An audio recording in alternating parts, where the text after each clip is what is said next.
Halo,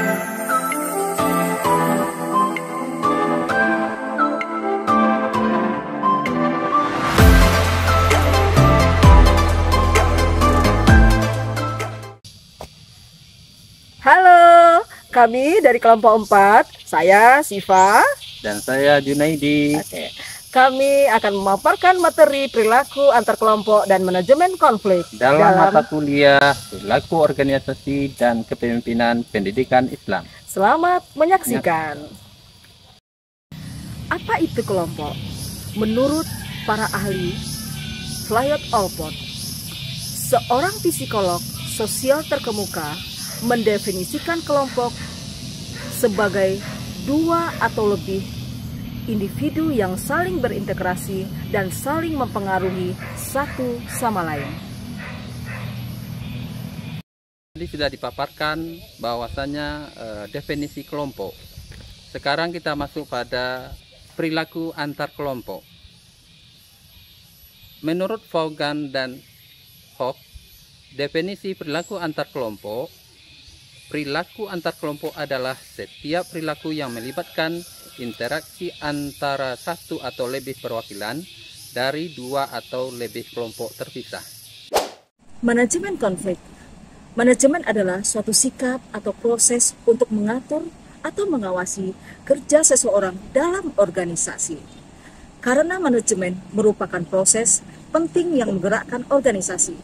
Konflik merupakan proses interaksi antara dua orang atau lebih, atau dua kelompok atau lebih yang bertentangan dalam berpendapat dan tujuannya.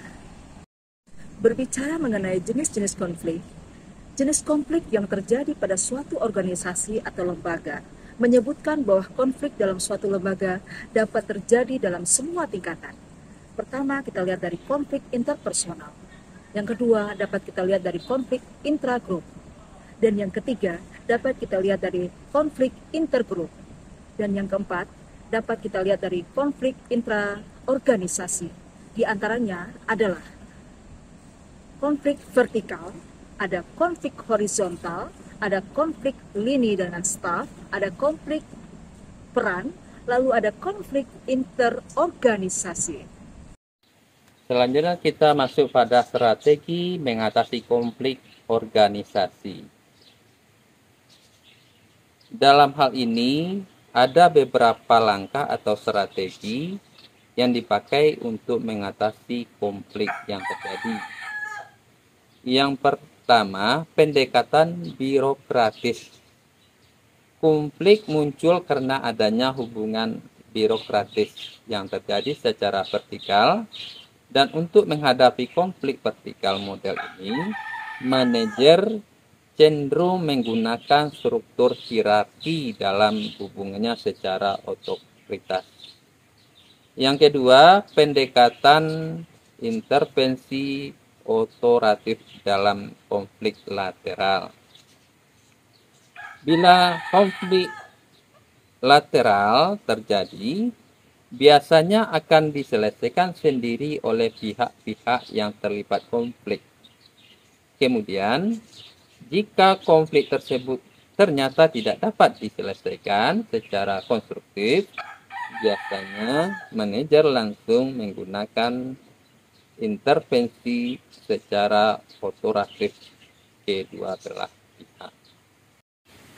Yang ketiga, pendekatan sistem. Model pendekatan sistem adalah mengkoordinasikan masalah-masalah konflik yang muncul.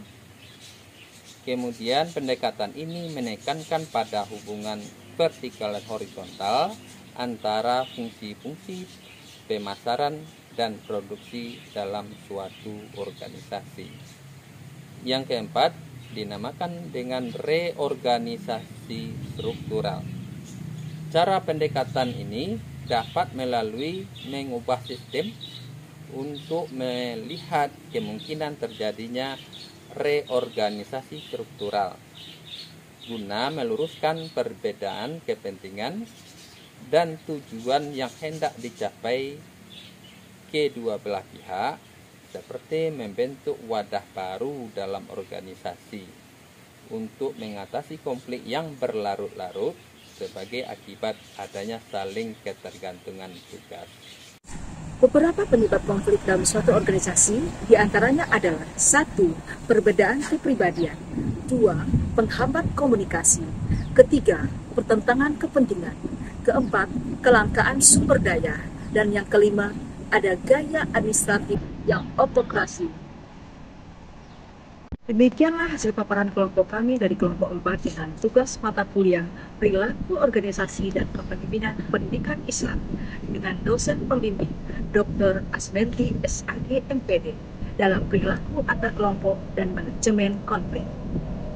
Semoga bermanfaat dan jangan lupa like, subscribe, comment, and share.